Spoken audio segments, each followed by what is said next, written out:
এটা এটা তো ঠিক আছে, পারফেক্ট আছে। তুমি ওই সাইটগুলো থেকে একটু ভালোভাবে চেক করো, কিন্তু প্রত্যেকটা সাবান একদম পারফেক্টলি চেক করা চাই। অনেক অনেক ভালো প্রোডাকশন হয়েছে, প্রত্যেকটা সাবানে অ্যাটলিস্ট সিমিলার, মানে 99.5%। যেহেতু হ্যান্ডমেড, সো একটু ডিফিকাল্ট হয়ে যায় একদম সিমিলার করা, বাট আমরা ট্রাই করি প্রত্যেকটা সাবানের এভাবে করে কিউসি করতে। ফ্যাক্টরিতে যেদিন আসি, টোটাল কিউসি করার পরে আমরা সাবানগুলো আমরা আপনাদের হাতে কিন্তু পৌঁছে দেই। কোয়ালিটি চেক ছাড়া এক পিস সাবানও আমাদের কোথাও যায় না।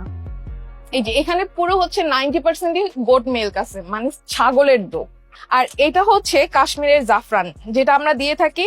আমরা খুবই কম টেম্পারেচার মেল্ট করি, দ্যাটস ওয়াই আমাদের এরকম 1 গ্যালন করে মেল্ট করতে মিনিমাম 3 থেকে 4 ঘন্টা লাগে। আর বেনিফিট তো আপনারা পানি, যেটা সত্যি কথা, এত এত জাফরান থাকে, কিন্তু এই পুরো যে ভিতরটা এখানে পুরো মেল্ট করে জাফরান দেওয়া হয়। মানে অনেক কাস্টমাররা জানাচ্ছে তাদের পিগমেন্টেশন কমে যাচ্ছে, মানে মেস্তা কমে যাচ্ছে। মেস্তার মতো একটা ভয়াবহ একটা কি বলে স্পট, এত ডিপ একটা স্পট কমে যাচ্ছে।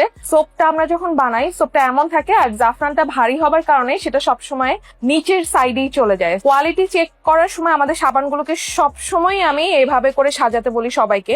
প্রত্যেকটা সাবানে অ্যাটলিস্ট সিমিলার, মানে 99.5%।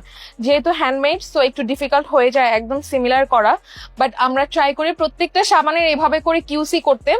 কারণ যখন আমার সাবানটা এমন থাকবে এবং আমি উঠিয়ে আপনাদেরকে দিয়ে দিব, আমি কিন্তু জানি না এই সাইডটা কেমন ফিনিশিং আসছে বা সবকিছু ঠিকভাবে হয়েছে কিনা, কোনো রকম কোনো প্রবলেম আছে কিনা। সো আমরা সবসময় এভাবে করে রেখে সবাই সব সাইড দিয়ে আমরা প্রত্যেকটা ইচ অ্যান্ড এভরি সাবান আমরা চেক করে থাকি যে কোনো প্রবলেম আছে কিনা। এখানে পুরো 90%ই গোট মিল্ক আছে, মানে ছাগলের দুধ। এগুলো আমরা একটু একটু করে করে, একবারেই পুরোটা দিব না, এগুলো আমরা মেল্ট হয় আর একটু একটু করে করে অ্যাড করতে থাকি। প্রায় 200 কেজি এখানে আমার যাবে এট আ টাইম। আর এটা কাশ্মীরের জাফরান, যেটা আমরা দিয়ে থাকি। মানুষের জাফরানটা দেখবেন অনেক বেশি ড্রাই থাকে, কিন্তু আমরা যেটা খাবারের জন্য সবাই প্রেফার করে, আমরা ওই জাফরানটা ইউজ করি। দ্যাটস এটা অনেক বেশি ময়েশ্চার। এটাকে হালকা মেল্ট করে 3-4 ঘন্টা রাখলে এটা পুরো একদমই গলে যাবে, কোনো স্টিকই থাকবে না। একদম প্রত্যেকটা স্টিক এটা গলে যাবে, গলে গিয়ে পুরো সাবানে এটা বেনিফিটটা বের হবে। তার মানে বুঝতেই পারছেন সাবানটাই কেন সবার এতগুলো প্রবলেম সলভ করছে।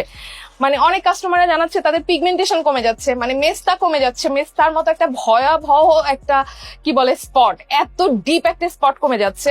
তারপরে তাদের স্কিন আগে থেকে 2-3 শেড ব্রাইট হচ্ছে, উজ্জ্বল হচ্ছে। স্পট, তাদের পিম্পল থাকলে সেই পিম্পলটা কমে যাচ্ছে। তো এমন কিছুই আসলে এই প্রোডাক্টে আছে যার কারণে এতগুলো বেনিফিট পাচ্ছে।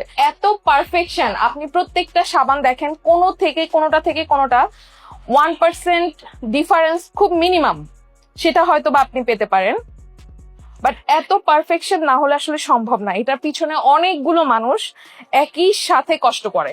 প্রত্যেকটা সাবান চেক করে এভাবেই আপনাদের হাতে যাবে। আমরা সব কিছুতে হাই, একদম টপ নচ রাখতে চাই, যেন আপনাদের কমপ্লেন করার কোনো জায়গা না থাকে। সাবানটার মানে মেইন ব্যাপারটাই এরকম যে প্রত্যেকটা একদম প্রথমের স্টেপ থেকে লাস্টের স্টেপ পর্যন্ত আমাদের সবারই খুব ভালোবাসা এবং সবারই খুব কেয়ার থাকে। প্রত্যেক পিস সাবানের জন্য আমাদের কেয়ার থাকে একদম ডিফারেন্ট লেভেলে।